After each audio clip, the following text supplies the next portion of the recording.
Put simply, I felt a little cramped by philosophical mode of discourse and debate. So the language moves force, it moves the thought, it moves the emotion. It's like trails and blazes with the map getting lost, sticking labels or lists on.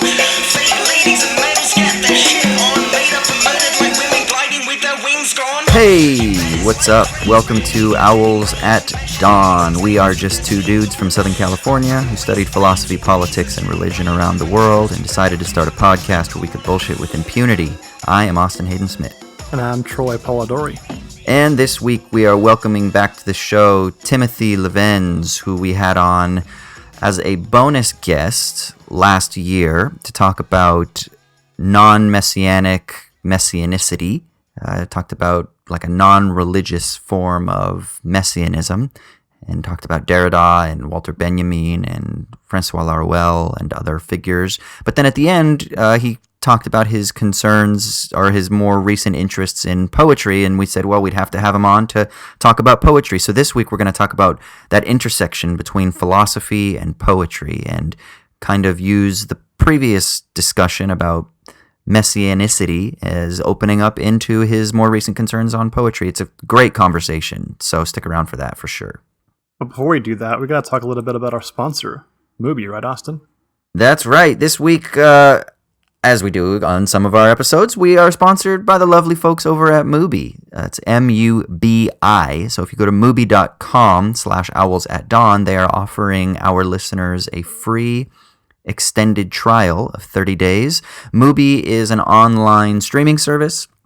It has a rotation of films that lasts for 30 days. So each film gets a 30-day rotation, which means that every day a film drops off as a new one is added into the rotation. So it keeps their selection nice and fresh.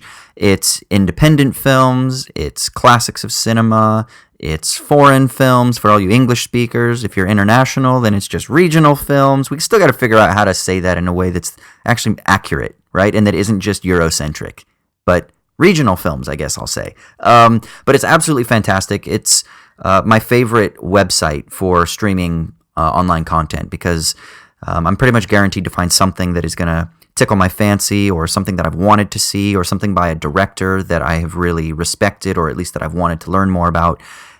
So Troy's going to talk to you about something that is in his regional library, because also the libraries do vary depending on where you are in the world. And then I'll briefly mention something that's in my library. So Troy, what's in your library that's got you interested? So in my library in the, I guess the American region, they have the two films on Che by Steven Soderbergh, starring Benicio del Toro as the titular Che. And these came out like 10, 12 years ago. And so it's been a while since I first saw them. But I remember hearing all the stories about how kind of fraught the making of the films were, and the gargantuan scope of them, and obviously the intrigue involved with this incredibly controversial and interesting and influential figure.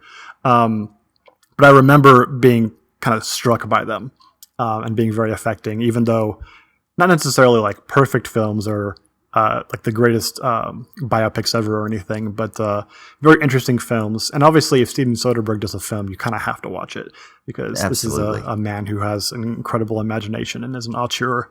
So absolutely recommend going on Mubi and watching the Che films by Soderbergh.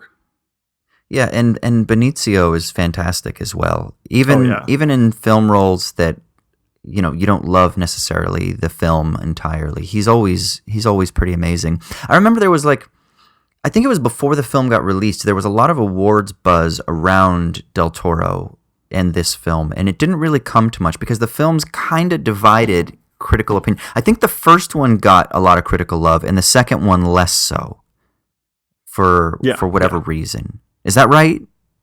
From what I remember, yeah. The first one being the Argentine and the second one being Gorilla. Yeah.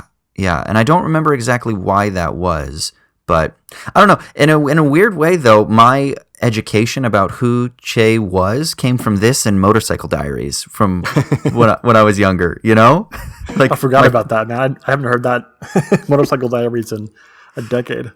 I mean, I didn't really know anything about him, so it was these films, so that's cool. Yeah, and then in my library, I'm in Australia, so I don't know if it's the same as the UK or whatever it might be, but in my library, I've got. So I recently saw a film, and in Portuguese, it's called Tropa de Elite, which is Elite Squad, and Elite Squad is an interesting film. It stars Wagner Moura from Narcos, the guy that plays Pablo Escobar in Narcos. He's actually a really famous Brazilian actor, which for people who thought that maybe he wasn't of Spanish-speaking origin. He's not. He's Portuguese-speaking origin. But anyway, the sequel of Elite Squad is in my Mubi library. It's Elite Squad, The Enemy Within. And it's very different than the first one. The first one is about this group that are called BOPE, which are like the Brazilian kind of special forces police. They go into the favelas and they like literally are engaged in pretty militaristic type of endeavors with local drug lords and things like that. And so the first one kind of sets the landscape for who this elite squad are and some problems that they have, and then some tensions from some of the people within, and then like new recruits and stuff like that. It's a really interesting film. If it's not a perfect film, but then the sequel kind of expands on that and goes much more into government corruption. And so it broadens the scope a little bit, and it's actually a much better film in terms of it's a tighter film, it's better shot, the storyline is a little bit more, I think, consistent. There's some holes in the first one that kind of make you go, that kind of disrupt your suspension of disbelief a little bit. Whereas the second one is much more, I think, of a complete film. So anyway, that's on mine. Both of them I would recommend. I think they're both really interesting films. And the first one, Elite Squad, is, I think, like the highest grossing film in box office history in Brazil. So, oh, really? It's like that, and then what is it? City of God? Is that what it's called? Yeah, that's a great film. My God. Yeah, those are like the two most popular of recent Brazilian cinematic history. And I think that Elite Squad is the number one box office. It definitely was the year that it was released. I don't know if it is like ever, but definitely the year it was released was. But anyway, like I said, sequels in my Mubi, so check that out. So go to Mubi.com/owlsatdawn, and you can get your free extended 30-day trial. That's Mubi.com/owlsatdawn. And we also want to add that if you value what we're doing here at Owls at Dawn, you can support us at patreon.com/owlsatdawn. There you can get access to many of the Patreon-only materials that we produce, such as bonus episodes, of which one will be released pretty much the same time as this episode. No, it should be. It'll be released before this episode. It'll already be out. Okay, then you heard it here first.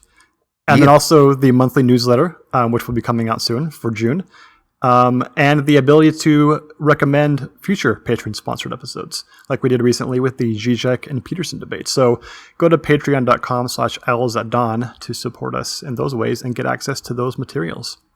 Yeah, and just to pique your interest, the bonus episode is going to be talking about the most recent Black Mirror season, Episode 1, Striking Vipers, otherwise known as Are Video Games Gay? That's the what's that internet law about the answer to every headline is no? This is the opposite. This is the yes. Yes? Yes. All video games are gay. Yeah. So look out for that. But of course, before we do anything else, we got to prime the pumps. We got to flush the system. We got to drink our celery juice. It's the shitty minute. It's where one of us gets to rant and rave about whatever it is that's pissing us off for the week.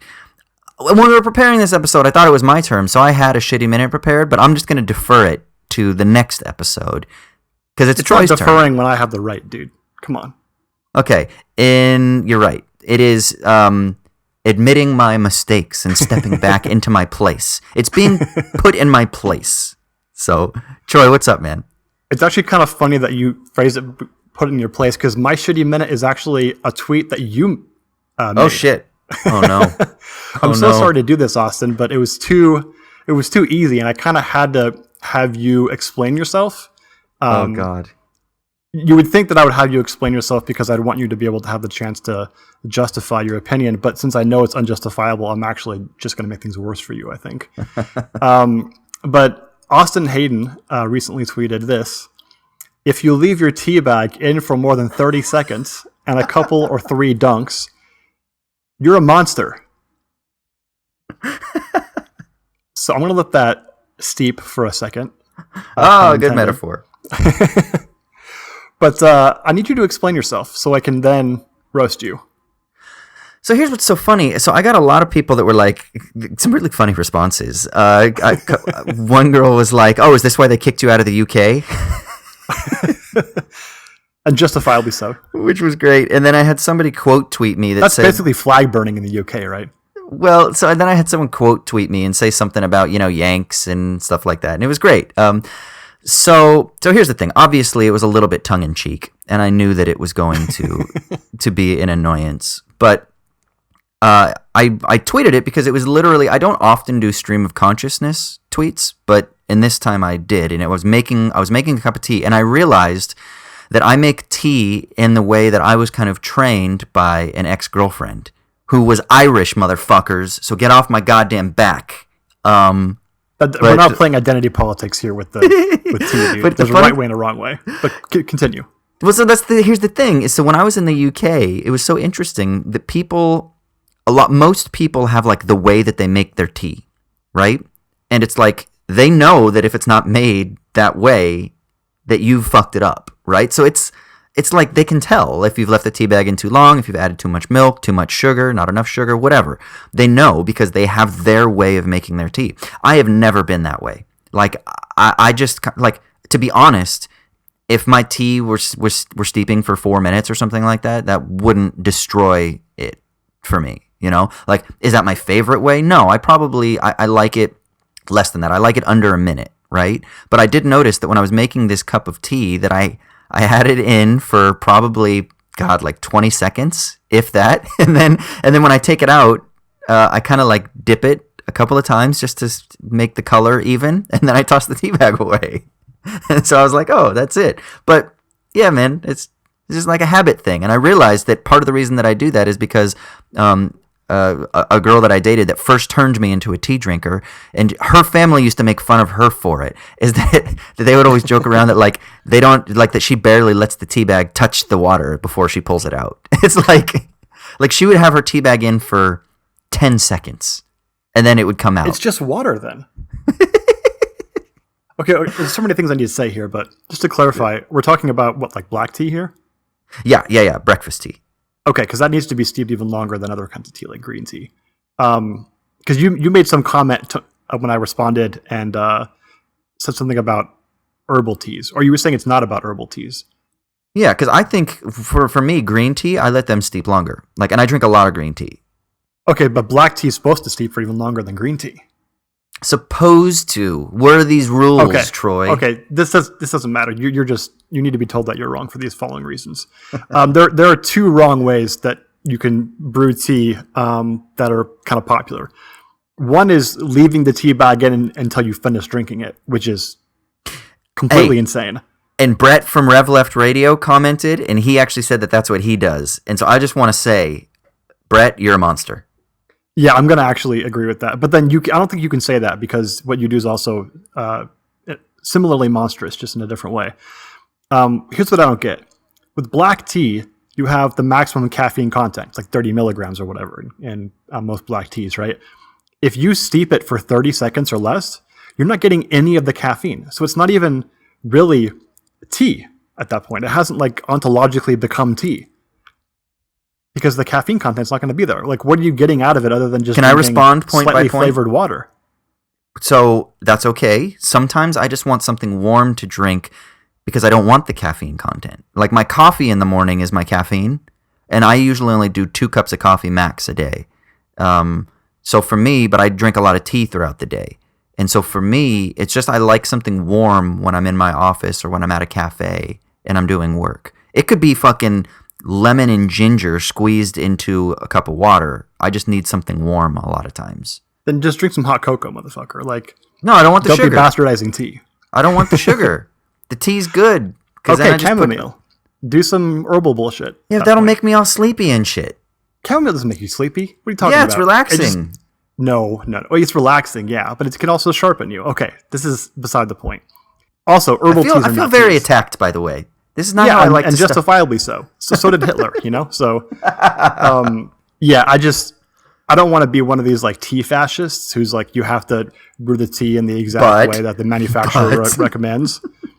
You can brew tea in the way that you like. That's fine. It was more the idea that like brewing tea in such a way that you get the caffeine and the taste content out of it that it was produced to make, that's monstrous, was just that set off every single like alarm bell in my mind. So you needed to be told in public that you're wrong. You need to be castigated, tarred and feathered, and you have been. Yeah. So I'm fine now. I've gotten my like Nietzschean pleasure and catharsis out of your public torture and punishment. But yeah, I do want to point out that those two wrong ways to brew tea are wrong, and still be able to uphold the sort of tea pluralism, that there are many right ways to do tea, and at least, I think mostly just two wrong ways, and one of those is your preferred method. You know what it is? You're just basically like a street preacher that's like, hey man, go your own way, but do you know that when you die, you're going to go to heaven tonight? That's what you're basically saying. That's basically what you're asking me. Yeah, I mean, I guess they're not always wrong. They're maybe wrong in content, but not in form.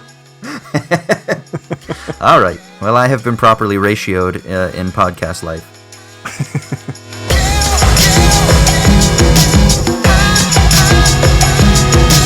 All right, sweet. So now we're going to jump into our main segment.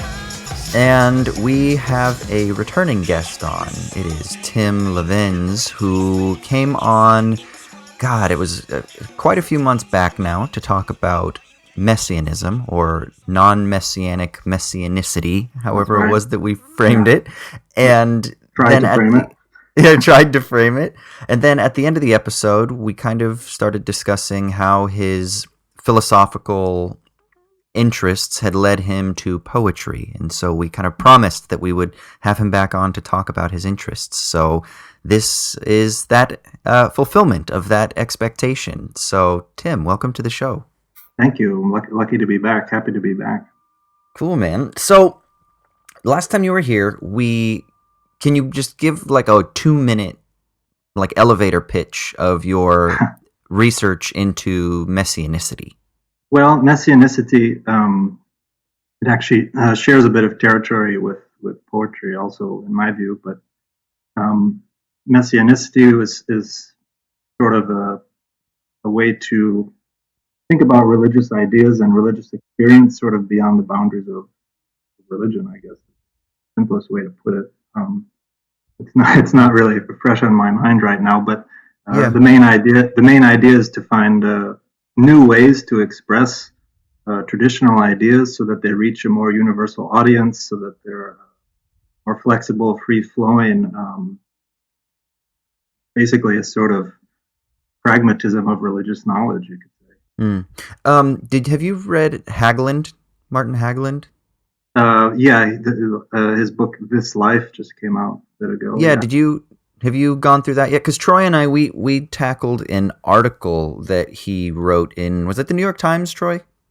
I'm not sure what the source was. I don't remember, but yeah, it was just a brief little synopsis of his argument in This Life. All right. Yeah. Have you been able to flip through those pages yet? I looked a bit at the argument, yeah. And what do you think? Because is he trying to do something similar? Because he's a Derrida scholar. Yeah. So yeah, that's right. I see it totally in a line of such developments of. Okay. I mean, in a way, it comes down to what sort of language are we going to accept to talk about these things, and how does that language shape the way we think and put these things into practice. And so he's right to sort of call out the ideologies which emphasize only an afterlife or only some eternal or some escape from the world. And so, yes, messianicity is about bringing these ideas so that they come to bear upon the transformation of the world. Sure, yeah. And it's about this life, and this life for others. So that's the Derridian line of it. And yeah, so absolutely, I do see it in a continuous development from that. Okay. So take us through your journey, man. What led you from doing intense philosophical research to now spending the last couple of years reading, writing, thinking about poetry and whatnot? Yeah, I'm happy to. Have to back up a little bit because I started writing and reading poetry when I was 16. Actually had an illness at the time, and I had a flu, which gave me a temperature of over 101, which meant I had to go to the hospital for 3 days, sort of automatically. They gave me a laptop, and I found a website with a rap website, and that was actually how I first sort of got into poetry, was through rap music and rap forum online, trading verses and that sort of thing. And, do you remember who it was that were the artists that you were encountering? oh, all sorts. Like Sage Francis was a big one at the time. All of them, Tupac, Eminem. I was 16. I don't know. Sage Francis. I don't even know Sage Francis. Yeah, Sage Francis. I'm not a hip hop Zion head, so. I mean, I don't know. It's me digging in my memory banks. But. Troy, do you? Because you're much more into the music world than I am. You know Sage? No, I don't even know who that is. Sage Francis, yeah. Atmosphere. Atmosphere, Slug. Yeah. I know Atmosphere. Gosh, Elronius. Elronius was big. He's got an album called Imaginarium. He's very good. Okay. And I keep that interest. I really love Denzel Curry. His albums are really good. Oh, yeah. But so, yeah, and so then I got sort of intoxicated and fascinated by their usage of wordplay and rhyme and metaphor. And so I started incorporating that into my own way to deal with what was going on in my life at that time with an illness. And so, yeah, fast forwarding a bit, I was in college and was doing jazz piano, but all set to do a year of jazz piano, and then took a class on modern creative poetry and read someone like John Ashbery for the first time, Paul Celan, Jack Spicer, people who sort of remain important. And that was at that time that I decided to really start trying to write poetry. The sort of transition that, Austin, you were referring to is a bit more recent, because I did a master's and I did all this work on messianity and philosophy. And I guess to that point, I got a little, I put simply, I felt a little cramped by the philosophical mode of discourse and debate. And I had never really left poetry, but I just started opening the door more and more to kind of going back to that territory. And so for me, the main question is poetry as a form of thought, and how does philosophy understand that? Remains a very interesting question to me. This is really interesting, this feeling cramped by philosophical discourse. I think this is something that Troy and I speak to quite a bit. I just finished going through Deleuze's Difference and Repetition again. And I think one way that we could say that he is developing his argument in that text is precisely against what he would call a cramping of philosophical discourse, a foreclosure of being able to think difference because it's always subsumed under identity. And people view him as like an anti-Platonist, but actually I think it's Aristotle that is the big bad guy for Deleuze in that text. It's Aristotle who is the first person to subsume diversity, the diversity of properties under the concept of identity, right? Predication is always derived from or subsidiary to that which is individuated first. And so this idea that philosophical discourse is cramped is really interesting. And I was wondering, is that maybe something that has why you got interested in this enigmatic figure, Laruelle? Because he kind of wants to circumvent philosophical discourse by thinking the real. And so he, again, is similar to Deleuze, but in a different way. He's trying to get outside of that cramping, as you say.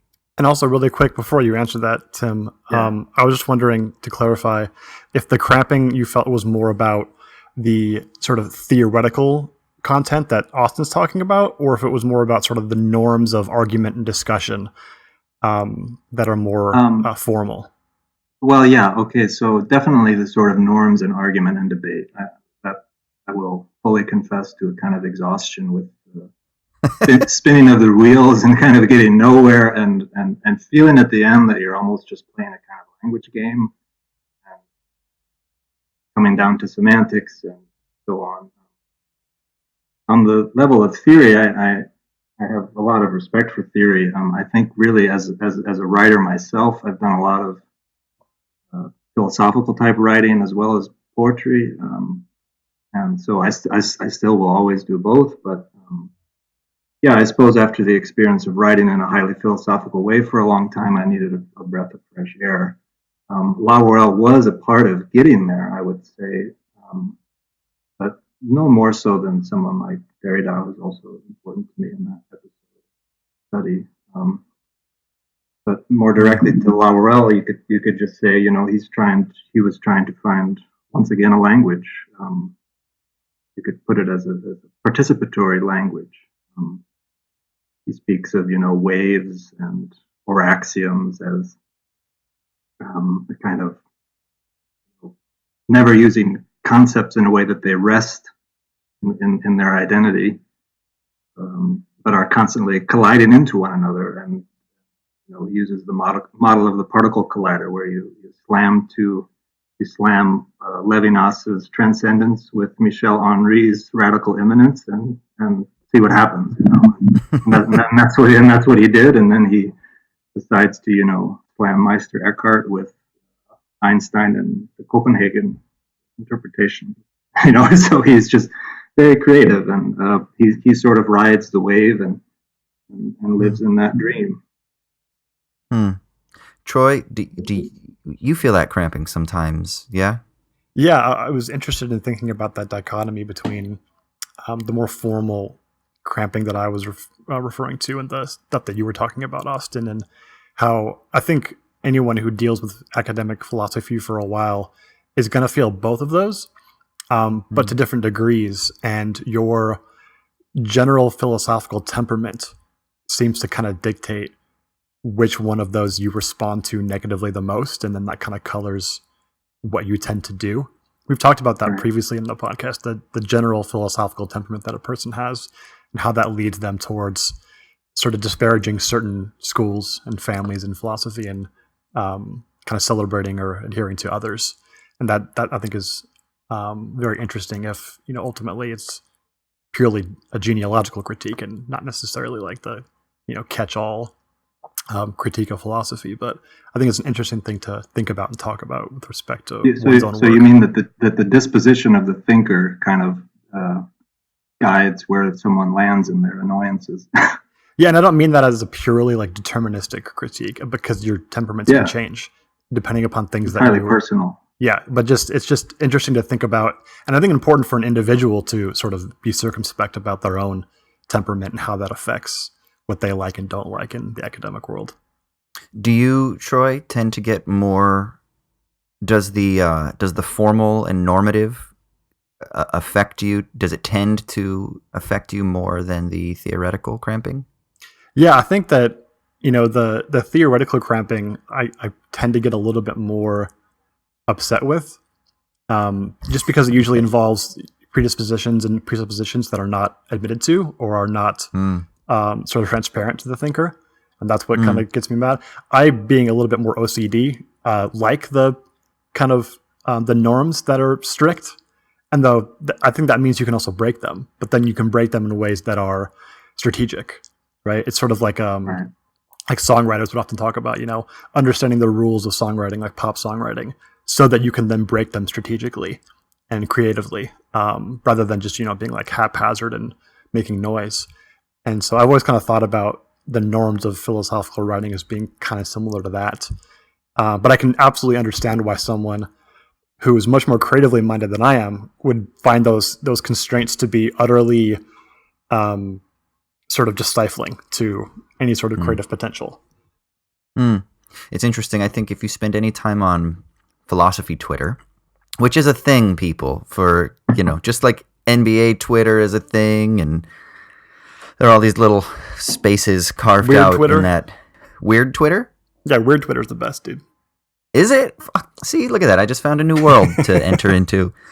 But I feel like philosophy Twitter from like it seems to be mostly analytic based. And most people, not that there aren't people who are doing work on like post-Kantian continental stuff, but most of it tends to be analytic philosophers that have the biggest prominence and stuff like that in philosophy Twitter, at least from what I have noticed. But they seem to be very frustrated by the norms that you're talking about, Troy, quite a bit. Like that seems to be a very constant gripe. And I wonder if it's like a disciplinary, like Anglo-American philosophy tends to breed dissatisfaction in that direction, whereas the quote-unquote continental school tends to breed a dissatisfaction in the other direction, towards the more theoretical. I mean, of course, that's a radical overgeneralization, probably easy compartmentalization, but I wonder if there's something about those discourses that are inherently limited to the point that when you're in them and you're immersed in them and you're trying to kind of break free from them, that's the target that you will immediately aim your vitriol towards. Yeah, I think that's exactly right. Mostly because maybe this is too simple of a critique, but in continental philosophy, there aren't really strict norms regarding argument and discussion. At least they're very flexible norms, and people welcome those norms to be challenged. Whereas in analytic philosophy, it seems like those kind of formal norms are actually sort of ideologically based, right? The idea of clarity as being like the ultimate virtue in philosophy means that it's a normative concept. It's not just a purely formal norm. It's not like putting your the proper knife in the proper place at the dinner table. Totally Right. Unargued for etiquette kind of norm. No, this is like Right. a principled, we do this because it's the right way to do things kind of a norm. And that's going to piss people off when they want to challenge it and aren't really allowed to. Right. Yeah. Yeah, that's interesting. I mean, we don't need to talk about it too much, but that's exactly what one of the things. So Deleuze's argument is actually that they kind of relate to one another, that the theoretical cramping helps us understand the formal cramping. It's what he calls the dogmatic image of thought. And one of the postulates that he attacks that is in the dogmatic image of thought is the sort of Cartesian idea that the sort of universality of good sense and common sense. And then what that leads to is a form of recognition as thinking. But this idea that sense is actually good, that it's a faculty that will adequate truth so long as there's not some sort of external factor that's clouding it or confusing it, but that reason and rationality has a sort of good, harmonious function in itself. And then not only that, but that it is a moral good, that it is a good thing as a value in the value sense. And he says that that's part of what he calls the dogmatic or the moral image of thought. And so he kind of is trying to drop a grenade into both of those. And I find that interesting because what that does then is that does open you up to what I think is a very poetic journey. And, he says something, and then this will kind of get us back on track for Tim's journey here, I think. But he says something at one point that regarding love, that love is confronting possible worlds in the other, or that are enveloped in the other. And so to love someone or to love something is to basically be confronted by this excess, this thing that is out with of your world and that you don't quite have access to from your phenomenological point of view.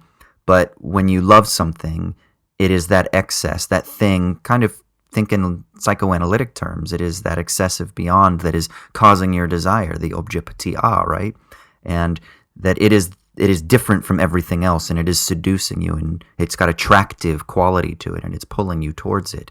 And I think there's something that when you start thinking from that perspective that just automatically has really drawn me to poetry lately as well, because it basically opens up this beyond that is outside of discursive traditions and language traditions and types of theoretical frames of thinking. And I don't know. So it's funny that I have found an interest in poetry sort of more recently because of my interests in continental philosophers.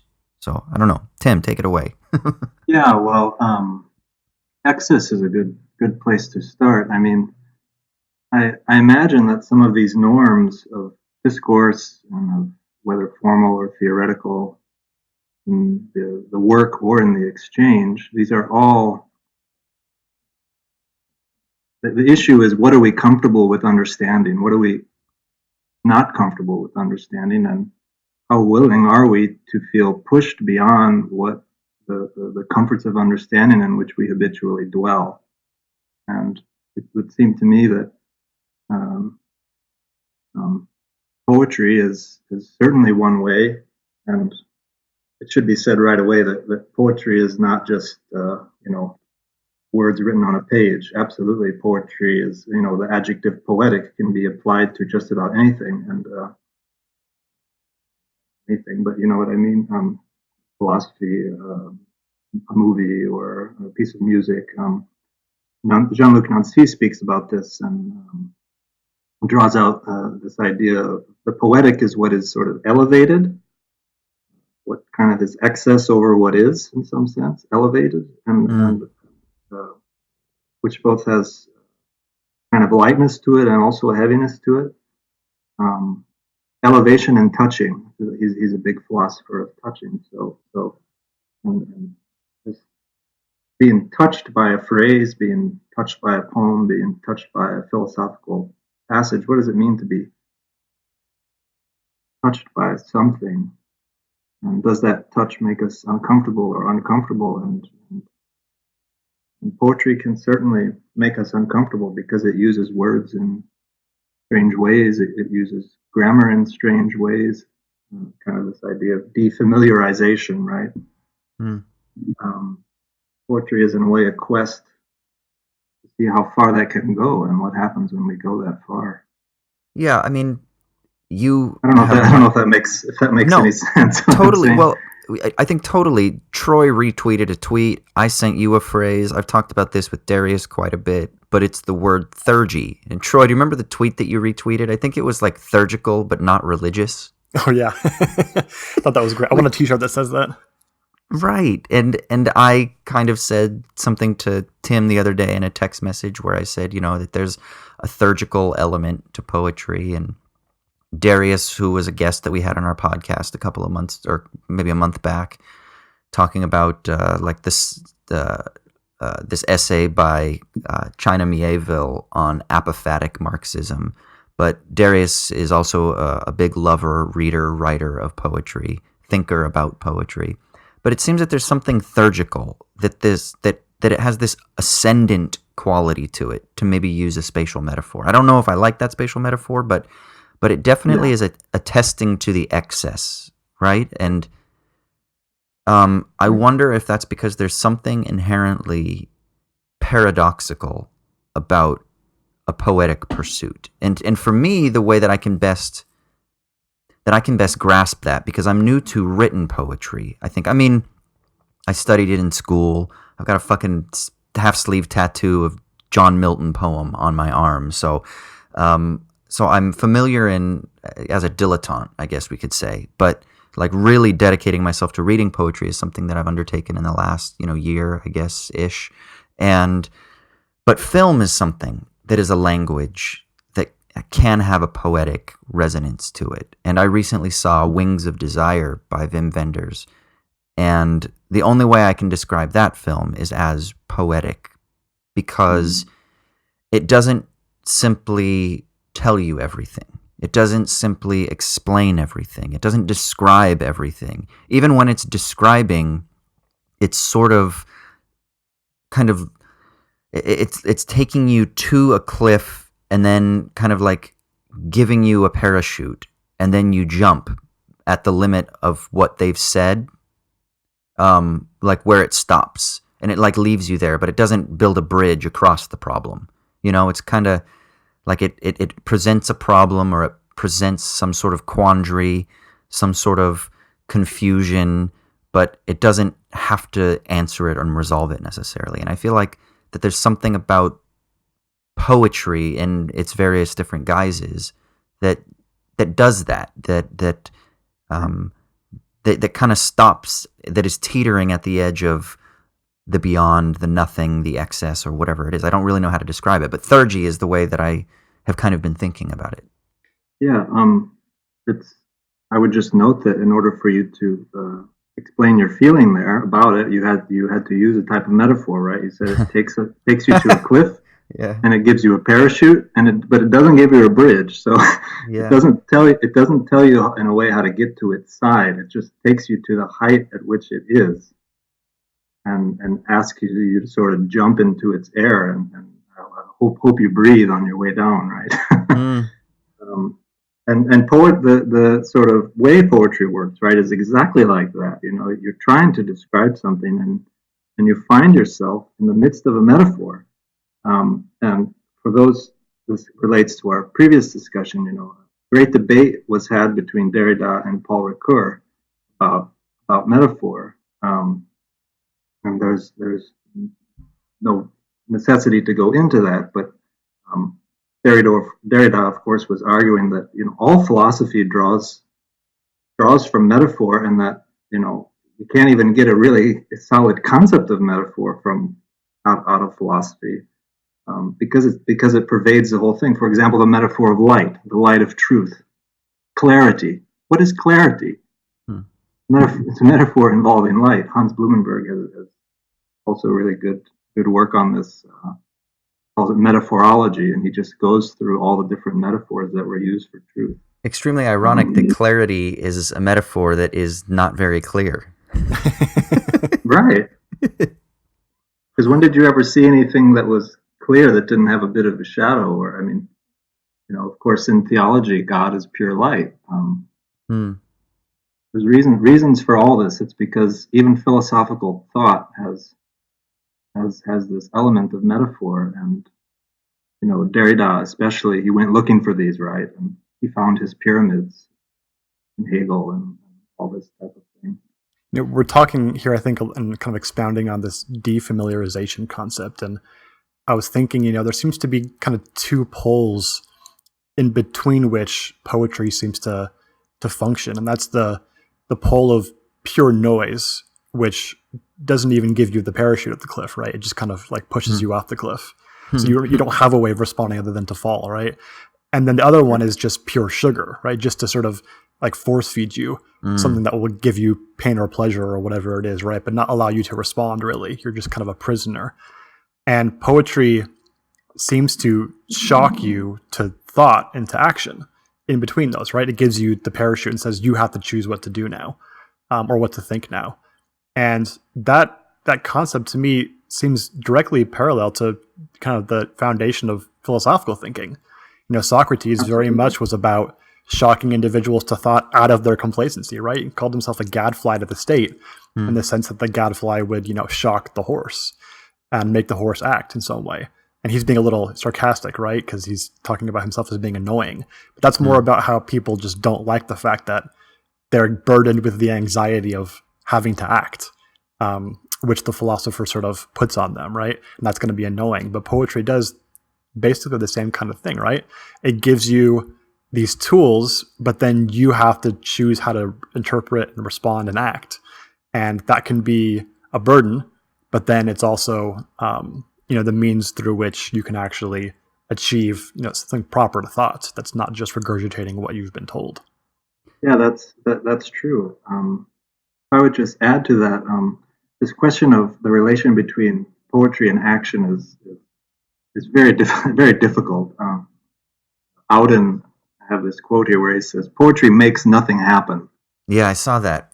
Interesting.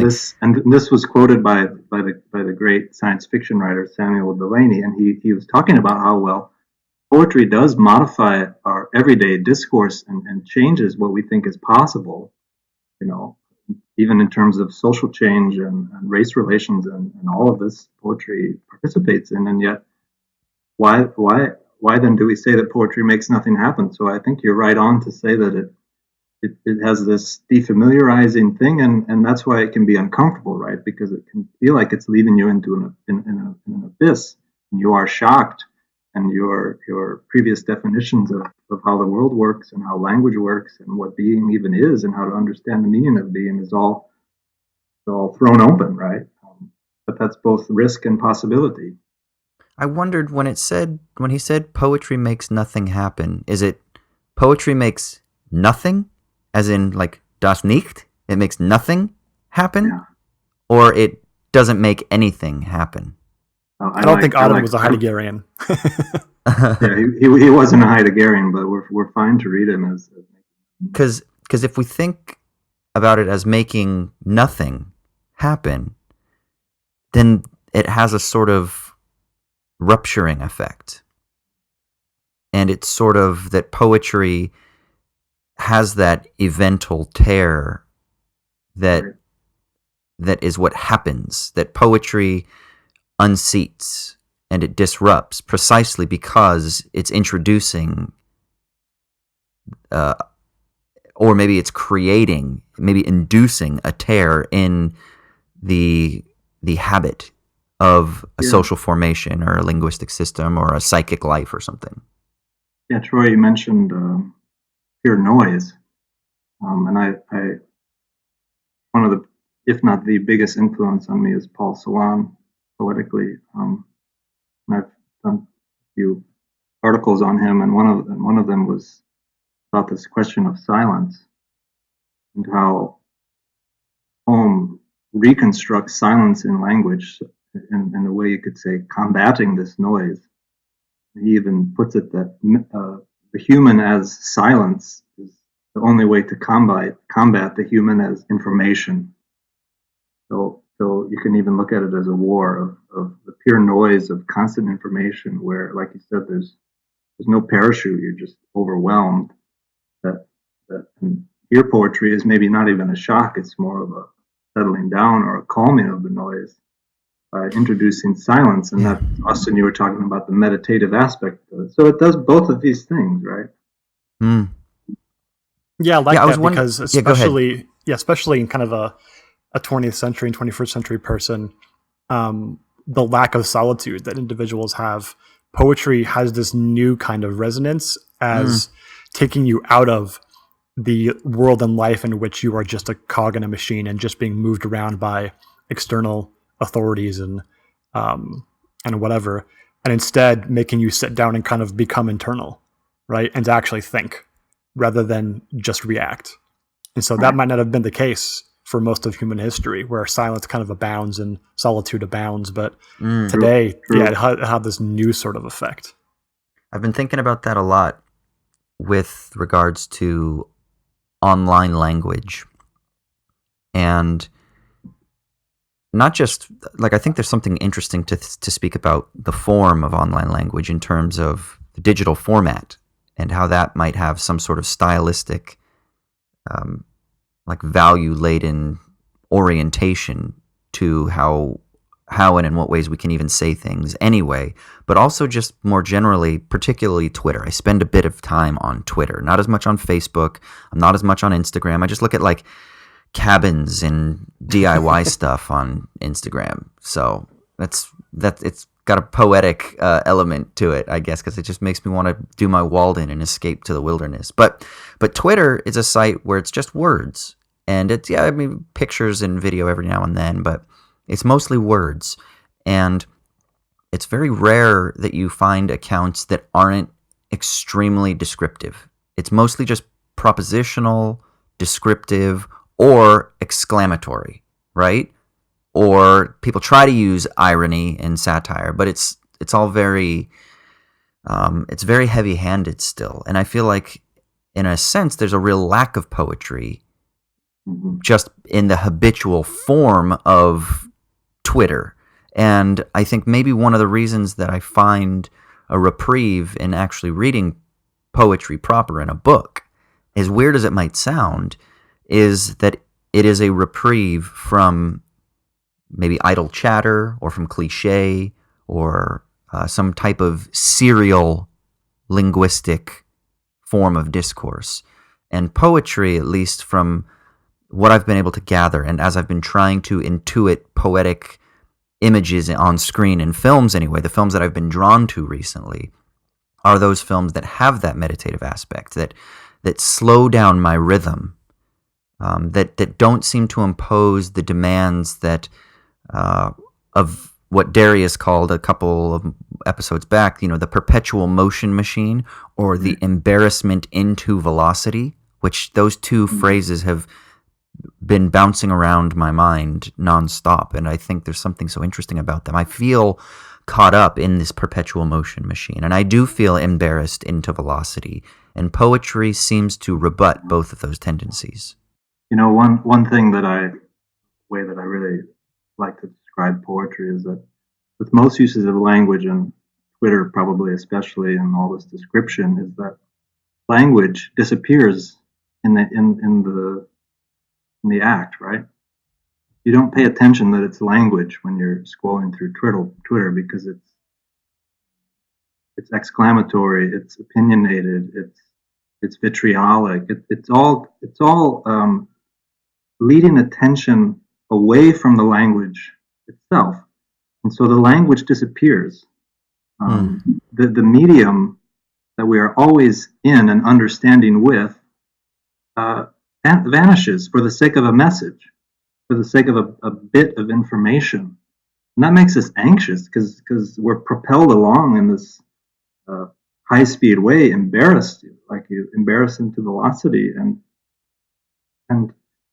it's like we don't know why, because always the thing that's propelling us there we're not paying attention to, which is the language, the medium itself. And so poetry can really, it's really good to understand it in this way, that the attention is in the language itself.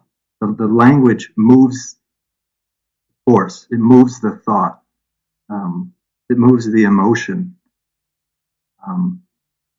And that's why it's tenuous and shaky and sometimes uncomfortable and shocking, because it doesn't know what it's saying, because in order to say what it means to say, it has to always draw its attention back into how it is saying it, the words it's saying it. And not even just the words, but the rhythm, the enjambment, the rhyme, etc. So this makes me think then, because so much of Twitter is concerned with social, political, environmental, cultural issues. Yes. Is poetry then necessarily at odds with the supposed imminent immediacy of the needs that these Twitter concerns speak of? Like, what is the relationship between poetry and politics? Is it always something that is, because I can imagine, and after our conversation, Troy, I don't think I've told you this, but after our chat with Darius, he and I kind of chatted about it, but I was thinking about it a lot too. I could imagine someone listening saying, yeah, this is all well and good. Apophatic Marxism, it, can cause us to stop and to think about these sort of more maybe transcendent concerns, but we have shit to do now. There are people dying now. The earth is on fire now. And I have to tweet about it now. Yeah, and I have to tweet about it now. So how do we, like, in my heart and in my soul, I can say that I have a longing for this slowdown, for this patience, for silence. But how does that, or is it like necessarily kind of at odds with political concerns that don't tend to allow for, and they breed a discourse and a form of subjectivity that can't tarry with that patience? Well, that's a huge topic, and poets to varying degrees take up political concerns according to where they're coming from and what matters to them. Like I said before we were discussing this, the poet comes to poetry with concerns that are also outside of poetry, whether or not poetry as, as the writing activity and sharing of poems, whether that can, it's what we were discussing earlier with Auden and Delaney, that, poetry makes nothing happen. It alters the discourse of the possible, but it doesn't directly give us answers to the pressing issues of the day. Luckily, we can do other things than just read poetry and write poetry, and it's possible to kind of in one life operate on different levels. And I don't have great answers about this. I do think that my approach to poetry is a bit more philosophical and abstract and so on. Other people would really be pressing on poetry's role in social change and changing the minds of others. I don't think there's one answer there. But it's a tough question. Yeah, I think that developing a positive account of the relationship between politics and poetry is pretty tough, and probably there's a variegated number of things that could be said, all of which are true. But from the kind of negative side, I think there tends to be this fetishization of this notion that if I just do this one thing or the series of singular things, then I'm going to have the effect on the world I need to have to be satisfied politically. And if I just send out this fire ass tweet, then 30 people are going to see it, and they're going to affect 30 more people, and all of a sudden everybody has the same policy goals that I have, and that will change the world, and we're all going to be safe from climate change. And that just isn't the way that people or the world work. And it's a kind of pathology that I think individuals have when sort of seeing themselves as more influential and powerful than they actually are, rather than the sort of outflow of a series of random forces of which we know but very little. And it's never really served us well in the past to think of historical change happening that way. We only really ever see which events were important after the fact, and usually the events that we think are going to be important don't end up being as important. So I think it absolutely behooves us to kind of take this slow down, seek solitude at times intermittently, and kind of work on ourselves so that we're better prepared to serve in the world politically and socially and otherwise in ways that are most beneficial, and not in this sort of pathological vein.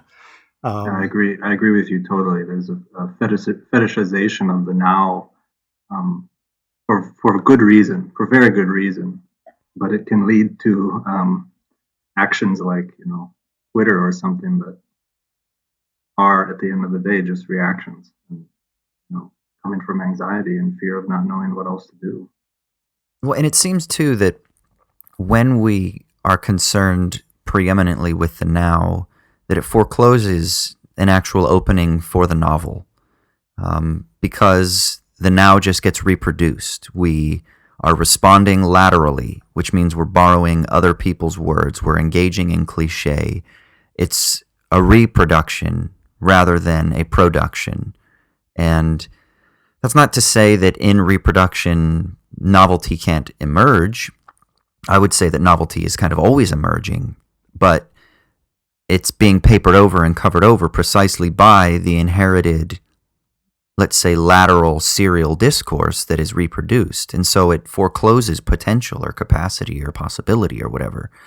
And I don't know, I guess maybe this is maybe an overly optimistic way of thinking about the relationship of poetry and politics, and I don't really have any truly formulated thoughts on this, so it's just kind of bullshitting here. But I wonder if there's a sense in precisely, I think one of you two said it a minute ago, that it changes people's minds, or it can change people's minds, that there's a sense in which that poetic thinking, you can see it in politics, right? There are poetic moments in politics. I mean, I don't know if I'm overselling this candidate, but I think that Bernie Sanders has had some poetic moments precisely because he's standing in that space that is a juxtaposition. And when he comes up with this economic Bill of Rights, and he's retreading some FDR language, but in a different way to, one, alleviate some immediate suffering that he identifies in the world now, but also to call us to a higher vision, that there's maybe a sense in that non-cease sense of a lightness and also a heaviness. There's a retracing, there's a sort of transcending that is taking place in his using the figure of FDR, or the rhetoric even of FDR, but in a transformative new way for a present context, while also calling us beyond. And it seems that connection of past to present to future is precisely this opening up of potency. And I'm not saying that it is the absolute transformative, like Paul on the road to or Saul on the road to Damascus kind of transformation, but nevertheless, there's still something poetic in there. There's something excessive in that, and maybe that's how you can have. Because I just find political rhetoric and political discourse to be as cramping as we described earlier as philosophical discourse can be, and I feel like that it kind of circles around itself, chasing its own tail, because it just engages in cliches. And so I always wonder, is there something that that can make politics poetic, and in that poetry make it transformative. And maybe that's integral to a transformative politics, an emancipatory politics. It could be. I mean, you're making me think of Alain Badiou, who views things through the lens of truth procedures, and he distinguishes between truth procedure of art and truth procedure of politics. And he defines philosophy as the compossibility, the possibility in the same time of the different truth procedures. The other two, of course, being love and science. But so for him, politics, right, is, I'm really paraphrasing here, but the creation of egalitarian maxims that can spread like wildfire and animate people to act in more egalitarian ways. Let's just put it that way. And so I think that there's lots of currents like that going on right now, and we can be cautiously encouraged by some of that. Poetry and art, on the other hand, he puts, also paraphrasing, but it's to name the unnameable, or express the inexpressible, or say in language the unsaid of language, or undo the saying in the resaying of the stating of what, I mean, okay, we'll not play too much there, but so I do think there are different roles. It doesn't make me disagree with you at all. I think that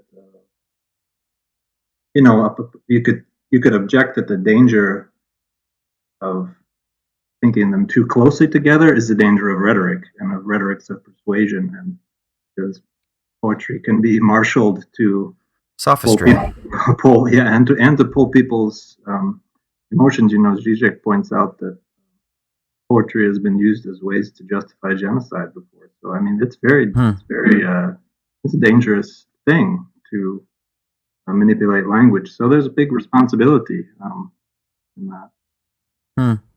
I've kind of a hot take. We're talking a bit about how Twitter has affected language, and it seems to lack this defamiliarization tendency that we find as a function of poetry.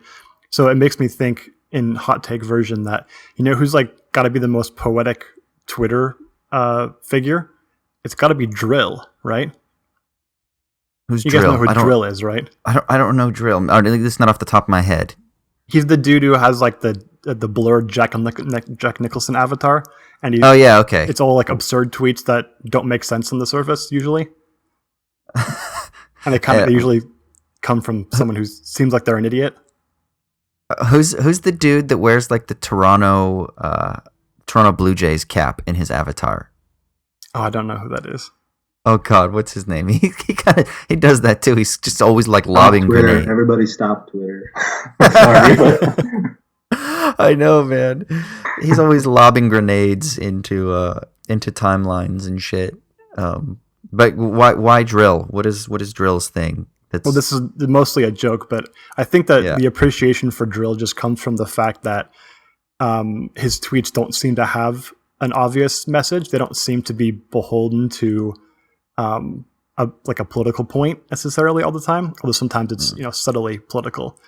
And so people end up comparing famous blundering tweets to famous Drill tweets all the time, and you see like there's Drill-philosophers where it's comparing philosophical quotations to Drill, which is great because that means they're so ambiguous that they could really mean anything, and so it kind of shocks you to thought in a totally mundane and innocent way that's not necessarily but I think that at least points to the fact that people are finding Twitter to be kind of nauseating or nauseatingly familiar. And it sounds like he's like the Diogenes of Twitter. Yeah, a bit. Although I think Diogenes kind of had obvious political points to score, being a cynic. But yeah, I don't know. I wonder. I love him. He goes into the square and with his lamp on in the middle of the day, and everyone's like, "Why are you walking around here looking for a human?"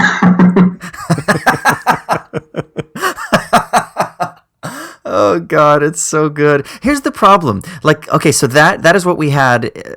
That's like one form of kind of like the original troll, let's say. But now there's no creativity. Now you get, like, what's that guy, Gayton, whatever, from Stranger Things, that his prank show is that he's going to get people who are searching for a job and he's going to prank them that they think they've got a job. It's like, or you get people that are like going up to people in the park and asking them, ridiculous, like telling them their dog is ugly or something like that. Like, that's the level, like, they go up and they're like, oh, look at this ugly dog. And the owner's like, what? And he's like, yeah, he's so ugly, like father, like son, like that's the level, that's our Diogenes today.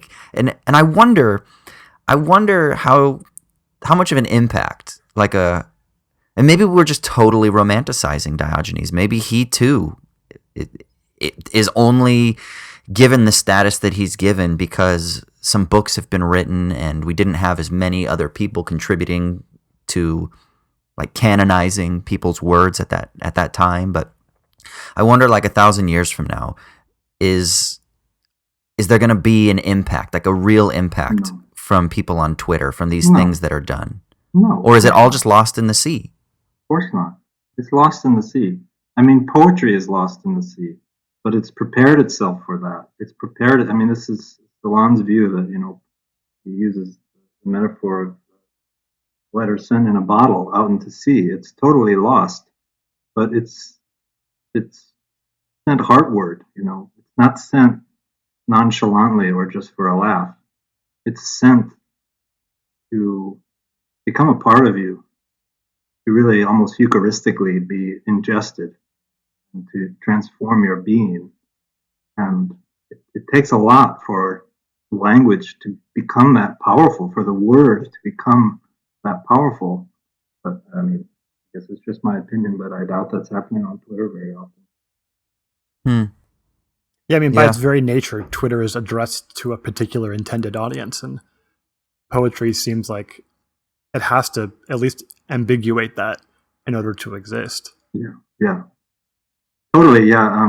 It's a great essay by Osip Mandelstam called On the Addressee, and he makes a differentiation between discourses that sort of know their audience and kind of can play with those expectations and bring the satisfactions that audience would expect, versus poetry, which is kind of this merger with the unknown, an address to an unknown addressee, or that even kind of creates addressee, like Paul Clay saying that he makes his art for the unborn. We don't know who's coming.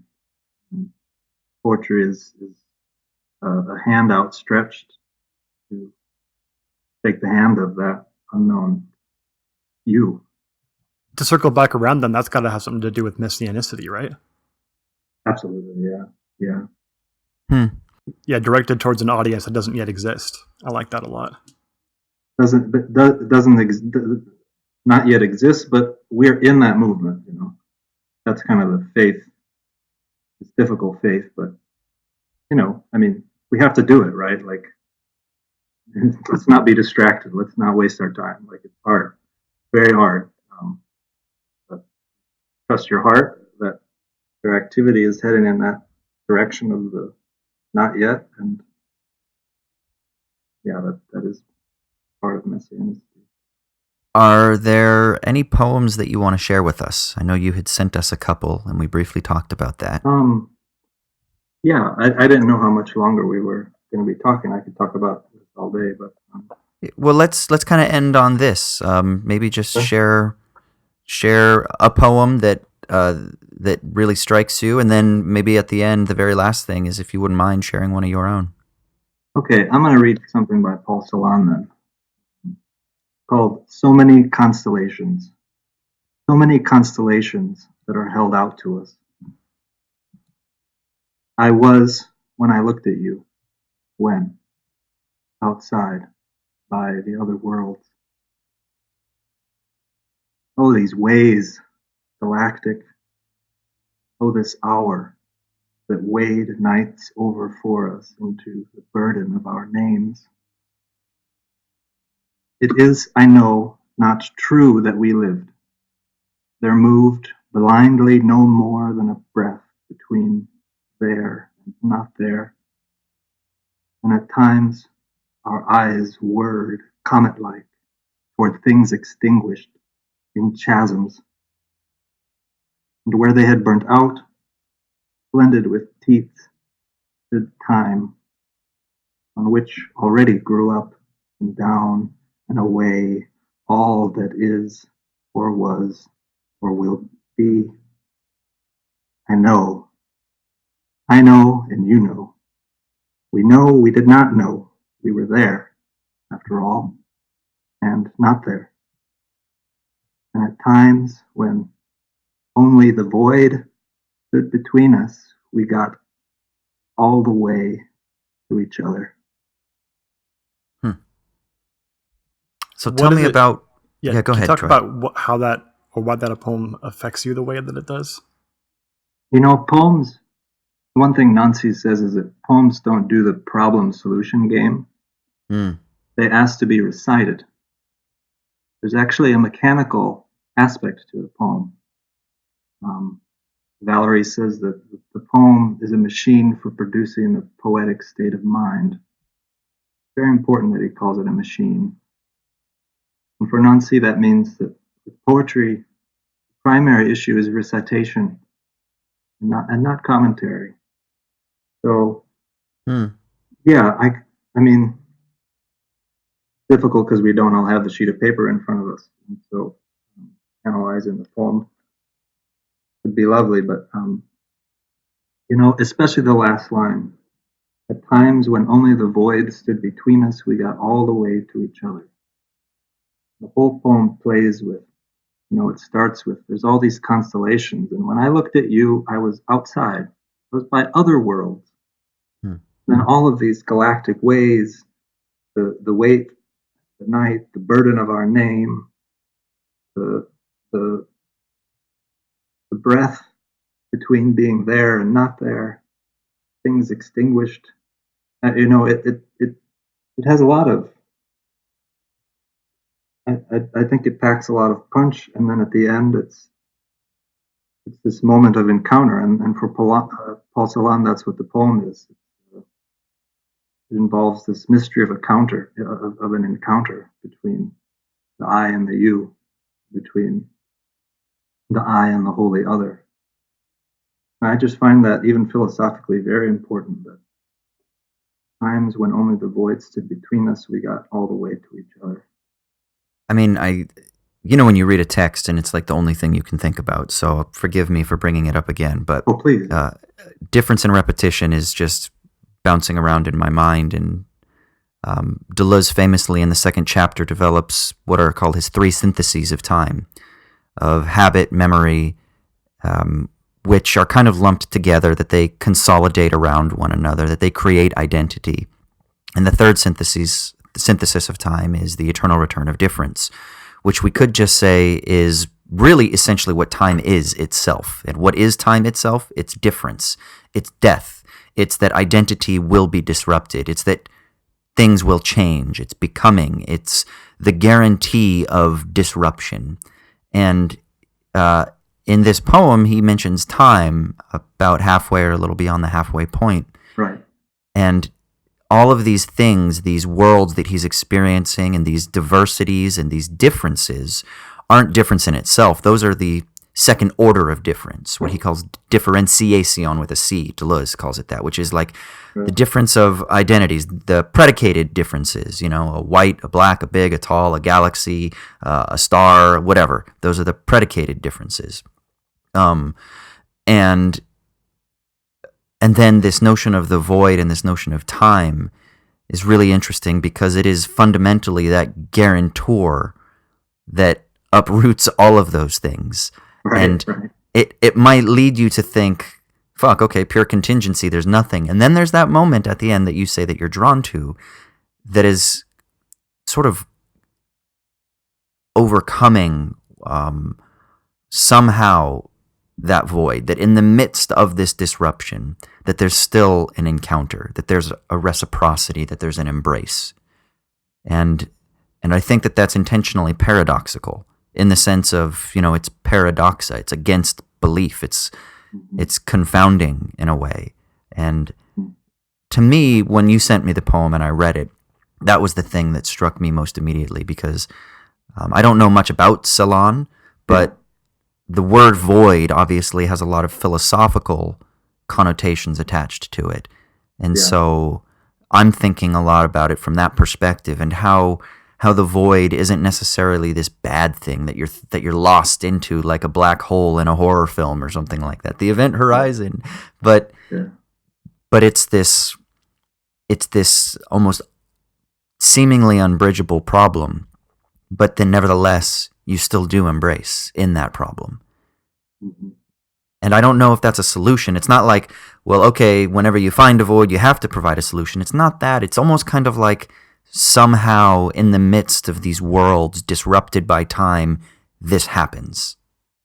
I'm really struck by that phrase you said earlier, Tim, that the poem is a machine for producing a poetic state of mind. Yeah, Paul Valery, yeah. I mean, this is very simplistic, but, you know, I'm a novice when it comes to this stuff. So, you know, I think the kind of colloquial or popular attitude whenever you get a bit of language is to just sort of divulge meaning, right? That's our initial impulse. Right. And it's really hard to turn that off and not give commentary, or at least not necessarily not give commentary, but respond in a way that's not intending to divulge inner meaning. And that doesn't mean necessarily that, you know, meaning is relative. No, because you're still trying to divulge meaning. It's just meaning that's within you rather than within the poem. So it's a different sort of way of dealing hermeneutically, in a sense, with the poem. Interpretation is not about divulging meaning in the poem or in yourself or in your context. It's producing this poetic state of mind in yourself in some way, like resituating yourself. Yeah, there's so much to say on this question of meaning and sense. I think that the void that Salon references in a way could be like a void of meaning as well. When there was a void of meaning between us, when we didn't know the meaning, we got to each other. But yeah, and I would hearken back to what I said about, you know, usually language is about the communication of a meaning such that the language disappears. And in poetry, you have something much different. It's the symmetry or an oscillation between the sound and the sense, or between the words that are used and the thoughts that are expressed, so that there's a kind of inseparability or intensity of interrelation between sort of intellectual side, which is meanings, the significations, ideas, etc., and the more material or perceptual aspect of how are the letter arranged, how is the breath moved, what sounds are being used,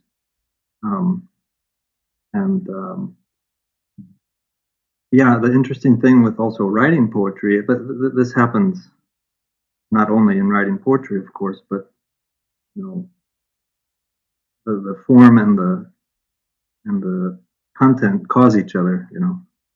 So sometimes the form of what you write proceeds from the revelation or something. Other times the revelation is caused by the form, and it's this constant interplay, right, between the meaning that maybe you're trying to get at and the material signs and arrangements of those signs that you're using to get there.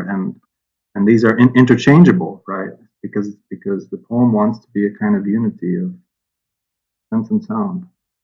Yeah, that's why I wondered about the context of digital communication in relation to the poem.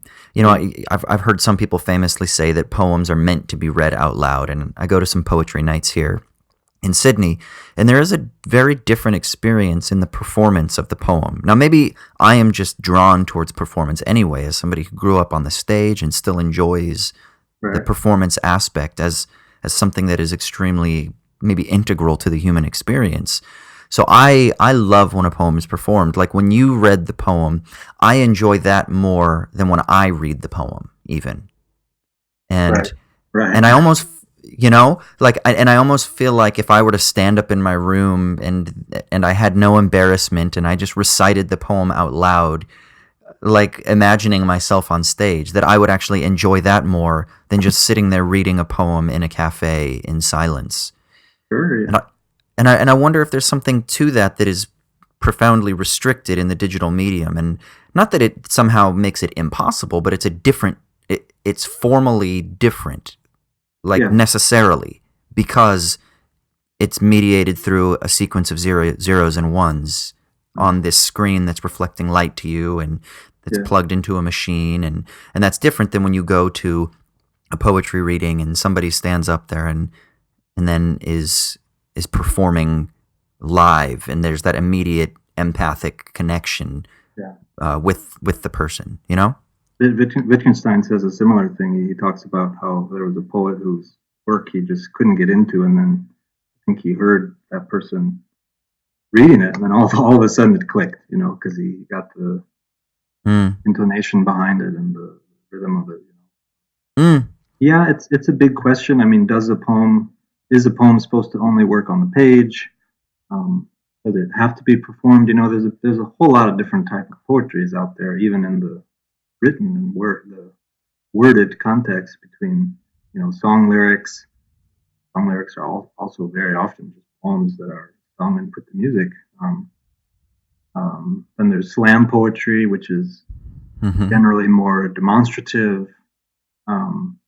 I, as maybe you would guess by now, fall a bit more to the side of how are the words on the page and I view poetry as sometimes painting with concepts, or trying to induce a type of alchemy of the mind, so that you know, because I come from a philosophical background, you could say, and so how do I play with that? And you know, it's pretty rare that you would hear any philosophy read out loud, which is in itself kind of an interesting thing. Oh my God, that sounds like a new form of torture. Yeah, it does, right. And so maybe I'm trying to devise a kind of new type of torture with poetry. I never know. But no, I mean, I actually mean that somewhat seriously. Because, yeah, you know, when you read a passage in philosophy, you really do slow down, and your mind rereads a sentence, goes back, it doesn't finish a paragraph right away. You know, it does all this shuffling around. And I would say that my work is a bit like that. It's how I compose things. It's how I read things. So, you know, maybe I'm just expressing my own anxiety. No, I think that's very true. I mean, you can't just digest philosophy in a similar way that you can't just digest poetry. Otherwise, no, you can't. You're not really doing anything with it. No, you can't. I mean, what's nice is that there's the pleasure of hearing it read aloud and performed, the sort of one-time event.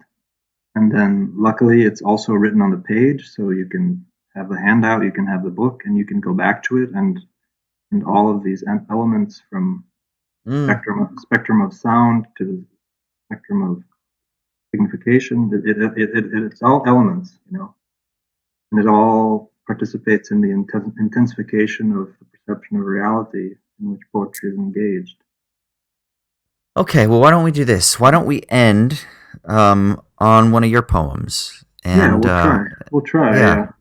And as you say, maybe if you want, because you said you don't want to necessarily rush into commentary, but if maybe not a commentary, but maybe just describe. Well, I guess whatever it is that you feel like saying. I guess it would still be a commentary, wouldn't it? But whatever supplementally you might want to say afterwards. So, like I said, you know, I use poetry. I like the idea of painting with concepts. I have a lot of philosophical thoughts in my head, and I try to kind of channel them through a poetic way of thinking them through. And I was I'm here in Baltimore, and there was a nice seminar on pantheism and Kabbalic thought. And so I was 4 hours a day for the week in this really great masterclass on pantheism, learning about rabbinic Judaic thought, the whole question of, you know, is God in the world or separate from the world, and all the different ways that's been thought through by Kabbalah. And so this poem that I'm going to read is a sort of you could call it maybe some kind of synthesis or transcript of my reflection. And the thing is that I didn't have the reflection before I wrote the poem. It's like I was saying earlier, the way that it comes out is the thought. There's an inseparability there. So that's not to say that I'm going to clarify any issue about pantheism and Kabbalic thought, right? I also made a list of like 9 questions of very philosophical. It was just one aspect of thinking through the problems, and so I'll read it. The poem is called Trouble in Paradise. Elohim, all the episodes, all disarranged, desired, caught in the cable wires, mapped out by metaphor. Dress of the Shekinah, in glory comes see-through, rung by rung at the seam. Seems close, closed still, in recognition. Question, grounded in God without an answer gets studied. Viscosities of word prime matter without qualities, seeping through the bone. Mount de Morn, the unbound catenation rolling from babes' mouths. You believe, dribble. You slam down in holy palaces of nothingness. To say repeating, color is immediately emptiness. Emptiness immediately in color. Solve thus every solution in the absolute water. Baptize utterances with spit if you must, or let them withdraw into imageless cores of roars of earths, arcs, remarks. The genius is all the same, only the news pumps vary according to limit density and polar magnet strength and thread count of pages. Numberless, remember, like folds in the brain. So cozy in the next phase, it was impossible to ever gauge exactly who's turned here or how it all got ahead. Yeah. So when did you pen this one? Oh, maybe a month ago. Okay. The phrase, what is it? Baptize utterances with spit if you must. Exactly. That's cool. Oh my gosh. I'm going to use that and cite you. That is fantastic. Yeah, that is fantastic. That also sounds like a great song by like some death metal band from the early 90s. Deicide sure. or something, baptized with spit. Absolutely, yeah. Wow. Yeah, no, so, it's a big, I can, on the thread of when you post the audio or whatever, I can post the actual text so people can see it, but it's just a long column of words. Yeah, so yeah, I don't know. Is there a website where you have this online for people to find? I'm working on that a bit. I have a website with mostly philosophical prose, fragilekeys.com, but I'm thinking to start posting some more of my poetry on there. I mostly do it through Facebook nowadays at Timothy Lavenz, but okay. Anyone can always contact me. I sort of live for this stuff, so I'm always sending them out. It's very experimental to me and keeps me awake, keeps me thinking. Again, the thing that I find so interesting is, and again, it's because of my disposition towards performance, but for me, I really enjoy paying attention to cadence. Like, yeah. Like when you read that poem aloud, do you have beats that you follow? Is it something that is improvised in the moment? Is it something that you kind of have a structure, but it's also like jazz composition where you kind of also improvise as well? Exactly, yeah. Yeah, there's kind of a script and the arrangement on the page. All the lines that I just read are basically 4 words long, 4 or 5 words long, with kind of the sentence in jams to the next line, and there's some commas, there's some colons, and so but no, in the performance of reading it, I tried to kind of just let myself totally get lost. I hope it was a decent reading of it. Try to get lost in the movement of it and let the breath do that work. And so there's improvisation, but what it is on the page, and I've read this poem, at least 30 times now and editing it and everything. So, I know kind of what's coming when I'm reading it. Mhm. Someone else would potentially read it much slower and need to in order to absorb it, and I would love that. I could have read it slower too, right? And so I imagine the poems I write as potentially being in a lot of different sort of performative registers, including maybe heavy metal if someone so wishes. Have you heard anybody else read your poems aloud to you? Yeah, I have. Yeah, I have some friends. What's that experience like? Does it reveal something new to you? Yeah, sure. Yeah. I'd like the poems. I'd like the poems to be encounters. So, as important as the performances, the poem doing something to the spirit of the person reading it is very important to me. Doing something to their mind and to their sensibility, even if it's simply the recall within themselves of a pain or a hope or an aspiration or a sorrow, a joy, anything, anything to keep us in touch with sort of hardcore, which is, believe it or not, made up of language in a certain way. Not entirely, maybe, but silence and language. Well, great, man. I say we go ahead and let's go ahead and wrap it. Let's wrap it up there. Great. Yeah. It's funny that hour for me flew by so fast. An hour and 15 minutes. Yeah, for sure. I feel like I still have so much more that I want to explore. Hey, let's do it again. We can talk about poetry as long as you want. Okay. Like, Deal. yeah. Deal. Let's do it. Okay. So where, just to affirm or to confirm, where can people find you online again? Fragilekeys.com Okay. is one spot. And then Facebook is quite easy. It's just Timothy Lavenz, my name. And I post poems there at least a few times a week. Usually just kind of as I write them, and I repost. And I'll be putting more stuff on my website here coming up. It's always for me a bit of I'm getting over this obstacle of kind of organizing things and putting things together in a logical way. But maybe I just need to post them. They'll be there soon. Okay. And for people who are curious how to spell it, it's Lavenz. Cool.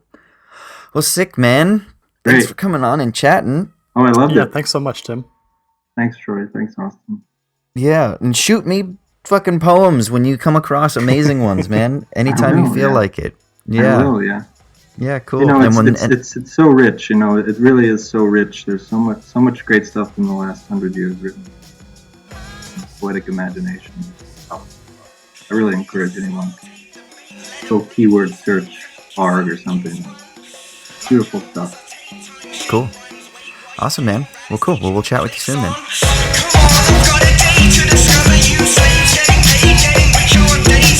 All right, so next we're moving on to the Sticky Leaves segment of the podcast. This is where one of us talks about whatever it is that's bringing us meaning in a potentially meaningless world. So, Austin, what's given it to you this week? Yeah, so we recently, I think we've talked about it a couple of times on the podcast, but we had the Sydney Film Fest that came here that lasted for 10 days, I believe, from the 11 days, 5th through the 16th. And I saw a film on opening day called Angelo. And so I saw 5 films. I saw Angelo. I saw a film called Monos, which is Spanish for monkeys. I saw a film called Bacurau, which is a Brazilian film that won the jury prize at Cannes Film Festival. I saw a documentary on Thomas Piketty's Capital in the 21st Century. And then I saw the film that actually ended up winning the Palme d'Or at Cannes, and also it won the top prize at the Sydney Film Fest, which is Bong Joon-ho's new film, Parasite.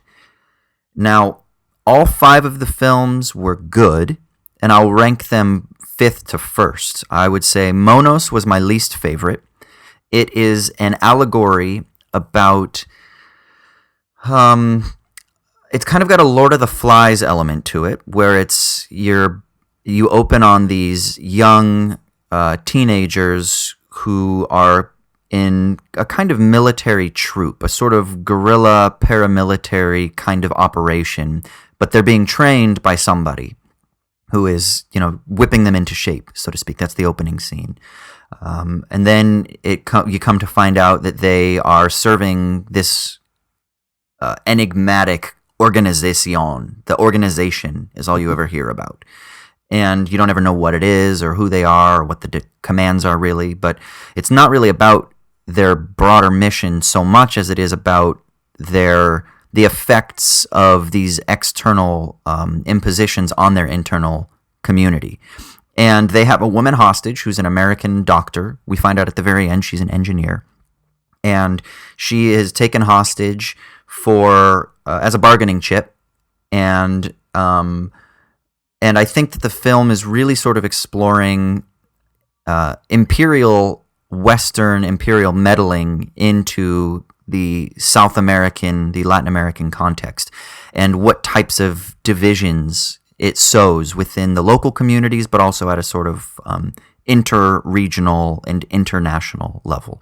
And so it's interesting thematically, and it's shot beautifully. I mean, it is absolutely gorgeous. And they're in the fucking jungles of, God, I think they're in Colombia or something. The director is, I can never remember if Brazilian-born Colombian or Colombian-born Brazilian, but has a real sort of like pan-South American sensibility. And I think it comes across in the film. But they're in like the fucking jungles in South America somewhere. And it is some of the most gorgeous like immersed jungle scenery I've ever seen. And then in the opening sequences, they're up on this mountaintop, and it is, that famous romantic painting? I can never fucking remember the name of it. It's where the guy is standing over the misty valley, and he's on the mountaintops. Oh yeah.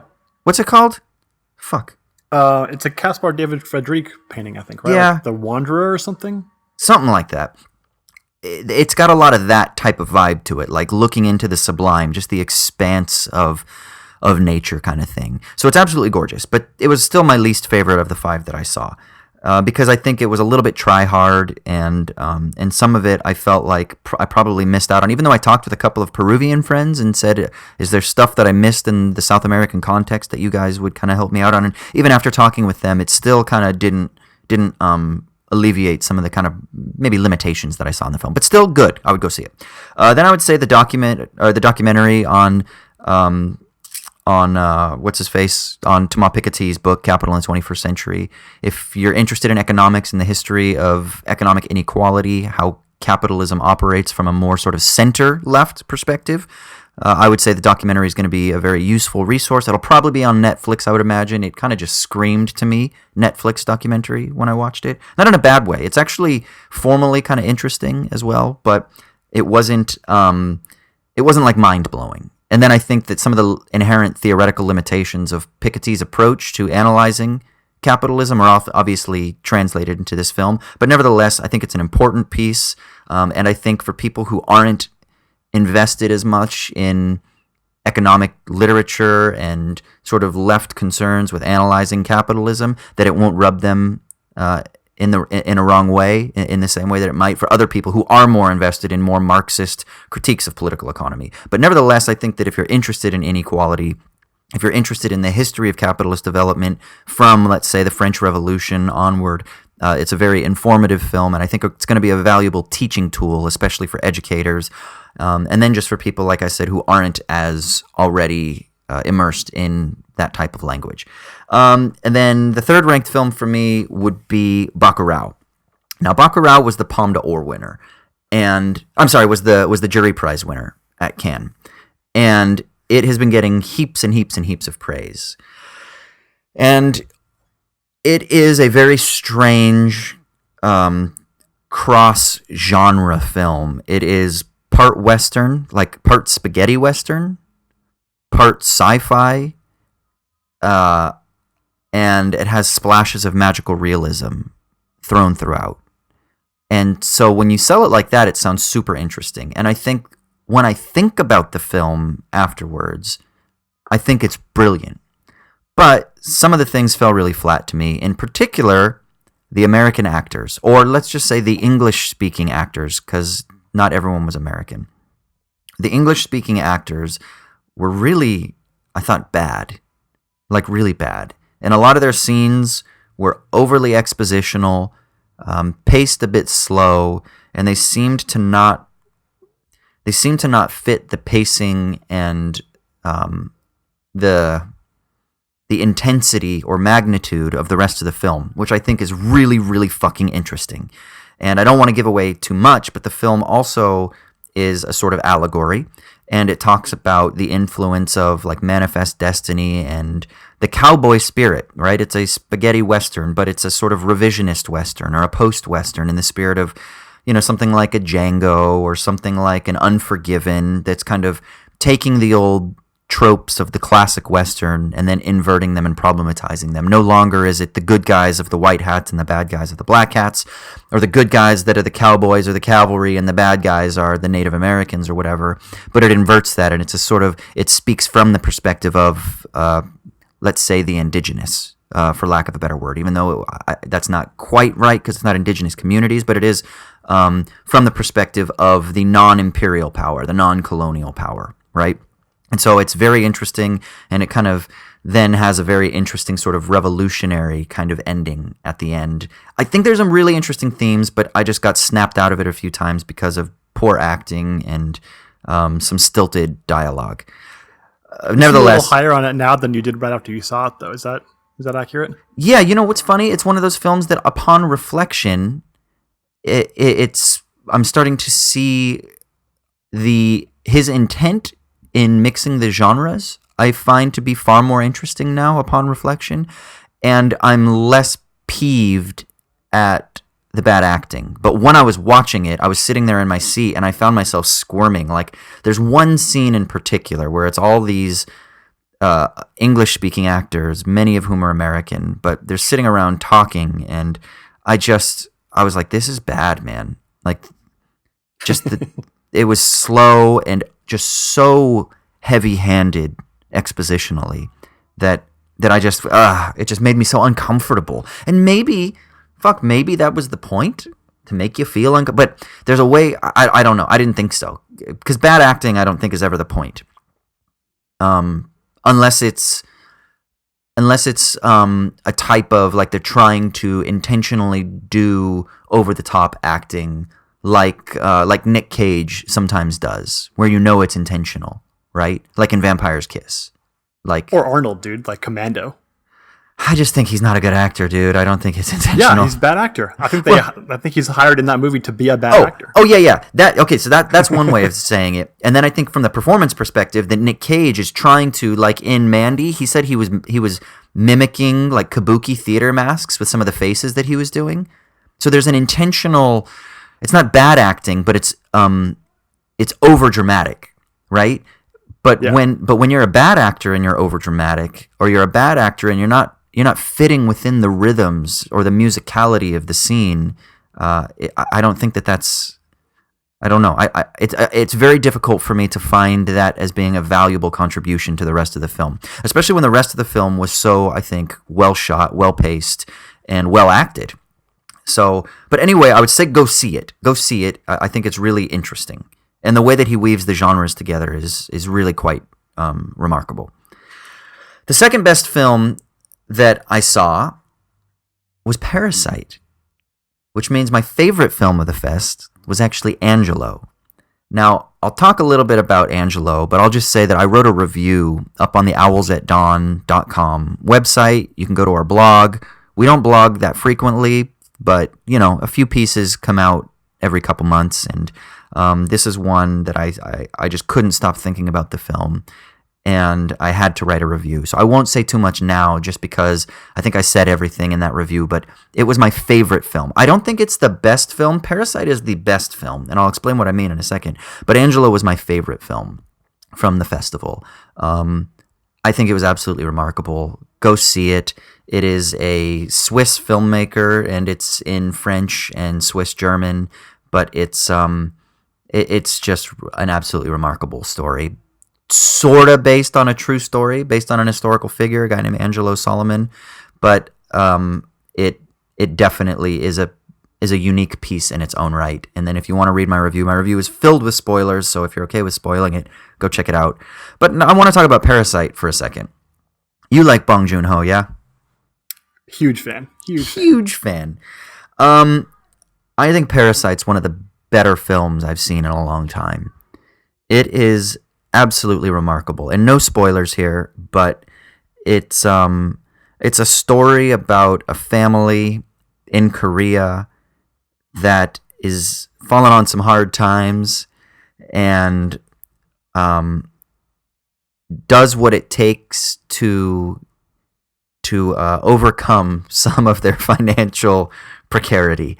And I'm laughing because that sounds serious, but it's handled in typical Bong Joon-ho fashion. It is funny as fuck, but also tragic, and also provocative, and also interesting, and it is gorgeously shot. Afterwards, I had a friend basically say that it was really interesting to contrast it with Snowpiercer, which again has a very sort of similar type of class concern to it, right? The people in the back of the train moving to the front of the train. But it's this lateral movement, right? This film is all about up and down. It's all about stairs, ascending and descending. And using that as a visual motif is so powerful because it isn't something that's said in words. It's something that you travel in the frame with the director, going up and down stairs, right?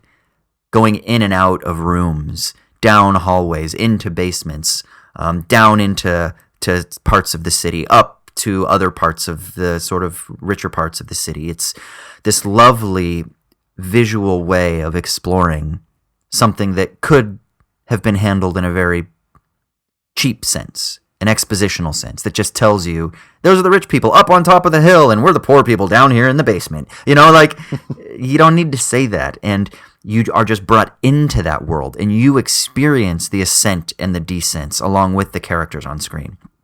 It's also beautifully shot. And he was there, Bong Joon-ho was here at the screening, and so he answered some questions afterwards. And I didn't stick around for all of it, but I talked to some people afterwards who did stick around for all of it. And I guess one of the things he said is that they actually had to build some of the city because they couldn't find it. They couldn't find a real one that accurately represented what he wanted to explore. And so they built this thing. So then again, just the scope of production and building this whole world, again, just shows you, it brings you into the immense craftsmanship of somebody who is one of the foremost film craftsmen out there at the moment. And I think for me, the most important thing about this film is that he kind of says this at the beginning. He says, there's so much confusion about what this film is because it's called Parasite. People think that it's going to be about monsters or about invasion of the body snatchers or something. He's like, it's not that. And he says it at the beginning of the film too. So I feel like this is not a spoiler. He says, this is just a family film. And he says that with a cheeky grin on his face because it's Bong Joon-ho making a family film. It's not, but it is. And I promise you, it is. And that's the thing that was so amazing to me. I walked out of this film saying, there are so many political films that are made, right? And a couple of the other films that I saw were political. Maybe part of the reason that Monos wasn't as successful was precisely because it was trying to be too political. It was trying to be a bit too heavy-handed with its themes. Whereas this film was a family film, but that also had themes of class struggle entwined into it, rather than it being a film about class struggle that used the vehicle of families to communicate the designing principle. And that's always a very sort of difficult line or difficult balance to kind of walk between, because I also really like conceptual filmmaking and thematized films, but sometimes it doesn't work for whatever reason, And I think the way that Bong Joon-ho handled it was a sort of perfect approach to both attacking visceral concerns about the human experience and about economic inequality and about the emotional strain and about the familial strain and about the social strain that puts onto people. But it was handled in a way that was so gorgeous and so immersed into personal stories. I just think it's absolutely fucking brilliant. That's the best film that I saw, but still Angelo was my favorite film. It somehow resonated with me at a sort of like transcendent level. So, but that was amazing. That's it. Have you seen Chan-wook Park's The Handmaiden? Oh yeah. Excellent. Do you think that, yeah, I love that film. Adore that film. Do you think that, maybe I'm just making the comparison because they're, both Korean, but in the same way, Chan-wook Park kind of has a history of like genre films and what do they call it? Like extreme Asian cinema or whatever. And then he moved into the Handmaiden, which is more of this kind of, it's a revenge film, but it's a little bit more of a drama with these political undertones. Political and cultural. brilliantly. Yeah. Yeah. Do you think that Bong Joon-ho is kind of doing a similar thing with Parasite, coming from his background with like Snowpiercer and The Host and stuff like that? That would be really interesting. I think a really lovely double bill would be to see The Handmaiden and then to see Parasite. Because you could link Snowpiercer to Parasite, and I think that would be a really interesting double bill. But I think a more rich comparison would be to see The Handmaiden, which is dealing with, I mean, do you call it class even? I guess it is class, but it's royals and then servants, right? It's like aristocratic class. It's not capitalist class. It's like And like oppression is a lot of that too. Yeah, exactly. Yeah, and then there's the gender oppression, right? And then there's this sort of like triumph of femininity that defines itself not at negatively distinguishing itself from the masculine, but just asserts itself in its autonomy, which I thought was a really interesting reversal. And then of course, because he's so fucking crazy, there's always a twist in his films that you're like, what? And I did not see that twist coming. I was like, you gotta be fucking kidding me. Oh my god, that film is so good. It's so good. It's still cemented in my mind, my emotional reaction to it at the end, yeah.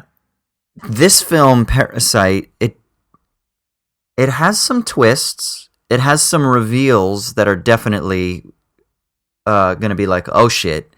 But then it doesn't have a twist, but it has an event that seems to be like heightened compared to the rest of it, where it doesn't seem out of place though, because there's a lot of tension throughout the film, right?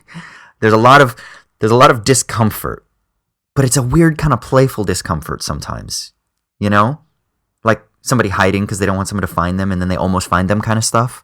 But it's handled in such a lovely way, and then there is a moment where there is just this rupture, and you're like, oh fuck, and it leads to tragedy, and all of this is told through this conflict, or this let's say this opposition, this contradiction of class struggle in contemporary Korean society. And so it's a very timely film as well. But I think that it would be an interesting double bill to kind of take those and then to have like an interesting conversation about them, to see how they handle similar ideas and similar themes, and the way that they do it is kind of similar as well, So I do think that that's a good comparison, because they are seeming to. There is a similarity in the way that they kind of film things as well. It's there's a flow, there's a beauty in their cinematography. I mean, there's a uniqueness to each filmmaker, but both of them are such just gorgeous, meticulous filmmakers that I think kind of like speaking of them in the same breath is kind of interesting. But absolutely recommend it. It's really fantastic. Yeah, dude, I can't wait to see it. Do you think it's the kind of movie that's okay to see by yourself in your home, or is it something you should probably try to find like an indie cinema to go watch? I mean, I saw it in a cinema with, I would say, a third of the audience being Korean, and it was amazing. If you can go to Koreatown and watch it, I'm fucking serious, man. Like, if you live in a part of town, like if you're in LA or if you're in a big city and there's a place where there are a lot of Koreans, like go, or if you have Korean friends, go with them, because I think it will enrich the experience, because there's language stuff that they're going to pick up on, and there's cultural stuff that they're going to pick up on that will. And it's like when I saw the film Filth. I think I've talked about this before. I saw the film Filth. It's a Scottish film, and it's based in Edinburgh. And when I saw Filth in Scotland in a theater with a bunch of people from Edinburgh, it like made the viewing that much better, you know? So I would say if you can, see it in a theater. Definitely. I think it's one of those films that you'll be able to enjoy at home as well, though, too. It's not like, oh God, what was a film that I saw recently that I feel like you just have to see it in the theater? I mean, it's not like Mission Impossible where like you have to see the stunts on a big screen, or it's not like, you know, I saw 2001: A Space Odyssey in the theater, which like you have to see on like 70 millimeter projection, right? Yeah. Like you have to see that. This is a film that I think you'll be able to enjoy at home, but I would recommend going to the theater for this one. Do you think that Korean people do the same thing where they're like, dude, you got to go see Dude, Where's My Car? Or Bill and Ted's Excellent Adventure with some Americans, because it's going to be so much better to see it with them. I'm sure, dude. I'm 100% sure. Yeah, absolutely, dude. Got to go see Point Break with a couple of surfer dudes. Absolutely. So, and I think the last thing I'll say about this too is one of the things that it just reconfirmed in my own mind is how much I love going to the movie theater. You know, like it really can be a communal experience, but I know the majority of stuff that we stream and that we watch is in the privacy of our own homes or on our phones when we're at work or something like that. And I'm not saying that those things are bad, but there is still something unique and special about going to the theater. It's just a shame it's becoming so damn expensive, you know? Yeah, dude. Like to go to the theater now and buy popcorn and Coke or something like that, and if you've got kids, you're going to spend over $100 just to go see a fucking film. And I know they're trying to make their billions on their new Avenger films, but it's a real disappointment.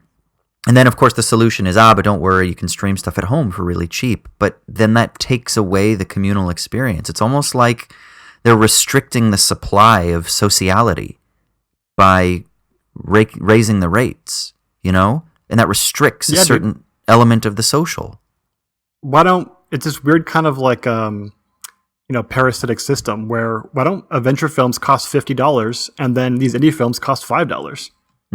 I mean, I don't want these indie films to have to subsidize these adventure films that cost, $300 million to make. Bullshit, dude. I know. Of course, the indie films, they can't make money as it is. Production costs increase, at an exponential rate, and you can't get funding for the indie films unless you've got a star attached to them. And they'll take a pay cut, but there's just so much. State-owned theater, dude. What's up? Stalinize the movie theaters. That's it. That's the answer, bro. That's the fucking answer. That, and then live theater too, because live theater is a treat that is restricted from so many people because it's just so fucking expensive, you know? Yeah. Like who can afford to go to a Broadway show nowadays? Like very few people. It's a privilege for the middle and upper classes, which is so unfortunate because theater and performance is something that is integral to the human experience. Now, that's not to say that obviously lower socioeconomic people in the lower socioeconomic spectrum don't have any recourse to theater, but the point is that there's a division of access, and that is just such a travesty to me. You know, like you can rant and rave about the amazing property that is Hamilton. Well, cool. Well, so it's just a bunch of like East Coast liberals that are ever going to be able to see it, or like vacationers who save up a shitload of money. No one else is going to really be able to see Hamilton. And I'm not even saying that Hamilton is going to be great or whatever, but the point is that something that is supposedly this huge cultural phenomenon is restricted to, 10% of the population that could ever see it? And that just fucking sucks. Yeah, dude, there's nothing that's more of an expression of like lack of or of a class divide than someone saying like, I've seen Hamilton. I'm never going to be able to see Hamilton. Hamilton's coming here in Australia, and I'm looking at tickets, but it's going to be so expensive, bro. And the demand is Sydney. Oh my god. I know, and it's going to probably play at the Opera House. See, the thing was, is I was hanging out with a girl for a little bit who's an actor and was performing at the Opera House. And so we're still kind of in communication. So maybe I'll hit her up and be like, "Hey, what's up? You could get me an access to a ticket? Sneak me in the stage door." So, well, cool, man. We should probably go ahead and wrap up the episode there. So, Yeah. cool. Thanks, guys, for tuning in. Thanks so much for Tim joining us. Obviously, thanks to Mubi again. Remember, everybody that's listening, go to mubi.com/owlsatdawn to get your extended 30-day trial to that. If you want to communicate with us, you can shoot us an email, owlsatdawnpodcast@gmail.com. You can find us on Twitter, owls_at_dawn. Same on Insta. What else, Troy? You can go to owlsatdawn.com, as Austin mentioned previously, to listen to episodes or comment on them. And you can also, as we've mentioned before, go to iTunes or Apple Podcasts and leave us a 5-star rating and review. And if you do so and ask a question in your review, we will answer it on the next show, as long as we can do so in a minute or two. Cool. Sounds good. I think that's pretty much it. Yeah, man? Just one more thing I can think of, dude. Oh, what's that? Das Vidania, Amerikanski. Yeah.